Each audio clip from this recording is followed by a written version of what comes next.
How did it get like this? If you're going to fix this belly problem, then perhaps the best place to start is by asking how it got this way in the first place. What series of events led you to gaining the weight and letting yourself go? Perhaps with that knowledge, we can then reverse the process and get back on track. I'm speculating here, but I'm going to take a stab at how you found yourself with this unwanted flab. Because for most of us, we weren't always that way. Most of us were fairly toned and fit when we were in our younger years.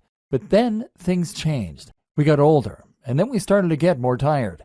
Hormones don't help. Hormones make our metabolism slow down as we get past 25, and suddenly it becomes much harder to keep the belly fat off.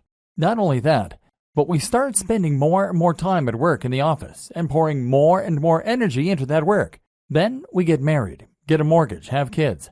Suddenly the amount of free time we have to ourselves dwindles down to almost nothing. If we aren't changing nappies, answering angry phone calls after hours, coming home late, or doing the dishes, we're crashed out on the sofa, exhausted. And stress is another thing that can contribute to weight gain. Stress increases cortisol. Cortisol makes us hungry, and it stimulates lipogenesis, or fat storage. Gradually, our gym regime takes a back seat, and soon after that, our diet takes a back seat too.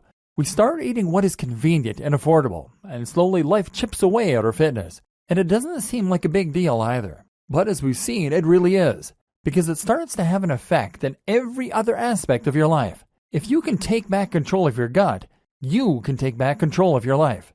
So how are you going to get it back? The problem is energy, not time.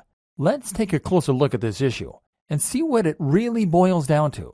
Now, a lot of people will tell you it comes down to time. They aren't in shape because they don't have time to be in shape. Is this accurate though? I would argue not, because if you are like most people, then you have somehow still managed to watch an awful lot of TV series. Maybe you recently completed the latest season of Game of Thrones. And then there's a simple fact that you could wake up earlier. And there's a fact that, if we're going to be completely honest here, eating healthy doesn't take that long. In fact, it's very quick and easy to eat a salad, or to eat whatever you're going to eat tonight without the chips. The problem isn't that you don't have time to work out, it's that you don't have the energy or the inclination. And it's not that you don't have time to cook, it's that you don't have energy.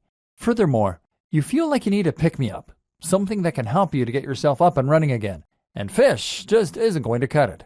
Now, in the next video, we're going to take a look at the most simplistic and efficient way to lose weight.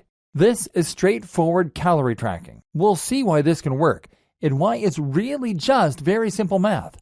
But I want you to keep this video in the back of your mind, because we're going to be coming back to it. You're going to see later on that your lifestyle makes it hard to cut calories, and that you need to have a rethink if you're going to win this war on your belly.